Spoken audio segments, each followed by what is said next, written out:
इतिहास ज्याला आपल्याला म्हणता येईल मानवतेच्या दृष्टिकोनातून हा भीमा कोरेगावातून सुरुवात झाला.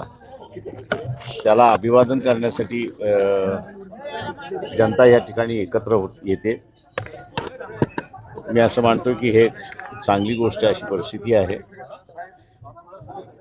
शासन आपल्या परीने असणारा सुविधा पुरवण्याचा असणारा प्रयत्न त्या ठिकाणी करते, पण ते अपुऱ्या पडत आहेत. शासनाने कुठेतरी या गोष्टीचा असणारा विचार करून पुढच्या वेळेस या सुविधा पुरवल्या जातील अशी असणारी परिस्थिती आहे.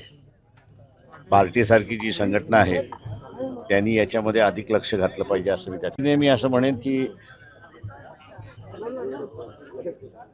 हा जो संघर्ष आहे, भीमा कोरेगावचा संघर्ष जो आहे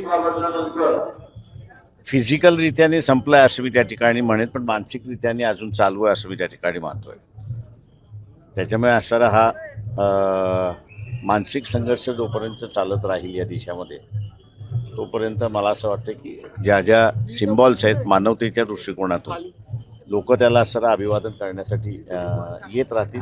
आणि आपली स्वतःची असणारी जी कमिटमेंट आहे या सगळ्या मानवतावादी चळवळीच्या दृष्टिकोनातून त्याला ते सातत्याने दाखवत राहतील अशी असं एकंदरीत परिस्थिती मी त्या ठिकाणी पाहतोय.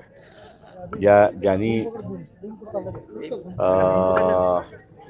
हा लढा सुरुवात केला आणि पेशवाईतली असणारी जी काही विषमता होती आणि अमानुष वागणूक जी होती त्याच्या विरोधातला असणारा हा जो लढा होता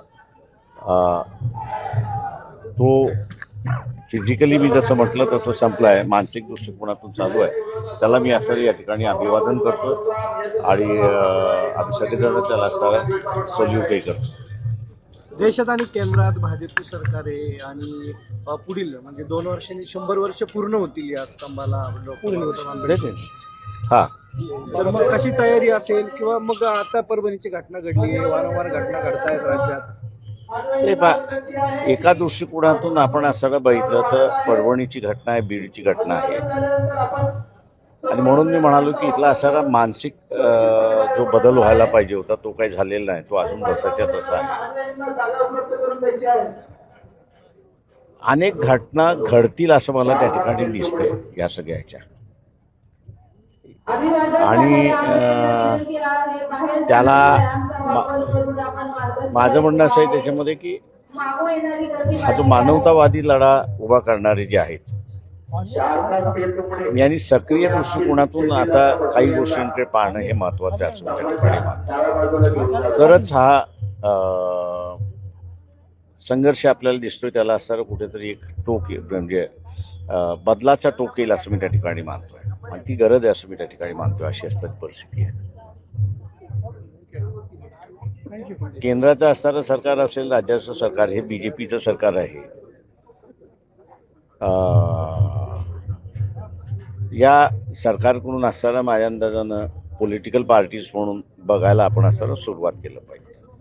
वैचारिक बदल आहे का, मतभेद आहेत का, टोकाचे मतभेद आहेत मी असं म्हणेन त्याच्यामध्ये या सगळ्या पक्षांबरोबर. परंतु टोकाचे मतभेद जरी असले तरी ते फिजिकल स्वरूपामध्ये येणार नाहीत याची दक्षता आपण घेतली पाहिजे. आणि ते जर घेतलं तर मला वाटतं हा वैचारिक लढा समाज परिवर्तनाच्या दृष्टिकोनातून फार चांगल्या रीतीने उपयोगात आणला जाऊ शकतो अशी परिस्थिती आहे. फक्त तो फिजिकल स्वरूपामध्ये होऊ नये एवढीच फक्त इच्छा आहे त्याच्यामध्ये. थँक्यू. सर एक प्रश्न असा होता की वाल्मिक कराड जो बीड घटनेतला आरोपी म्हटलं जाते, खंडणीचा गुन्हा दाखल होता, काल CIDला सरेंडर केले, स्वतःहून सरेंडर केले, पुण्यात मुक्कामी होता असे देखील माहिती समोर आल्या. पोलिसांचं आणि गृह खात्याचं फेल्युअर आहे असं तुम्हाला वाटतं? ते मी एवढंच म्हणणार आहे त्याच्यामध्ये की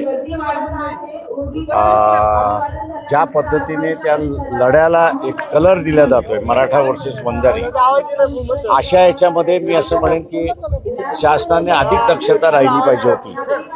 आणि पोलीस खात्याला वाल्मिक कुठे नाही आहे, म्हणजे कुठे लपलेलं आहे माहीत नाही, हे मला वाटतं आश्चर्य आहे.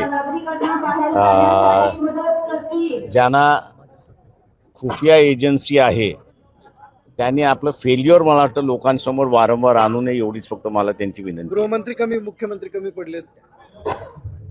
सरकारमधलं त्यांचं प्रेशर आहे ह्याची मला जाणीव आहे. त्याच्यामुळे त्यांनी लवकरात लवकर ऍक्ट करावं एवढीच फक्त विनंती आहे त्यांना. मुख्यमंत्र्यांचं फेल्युअर आहे.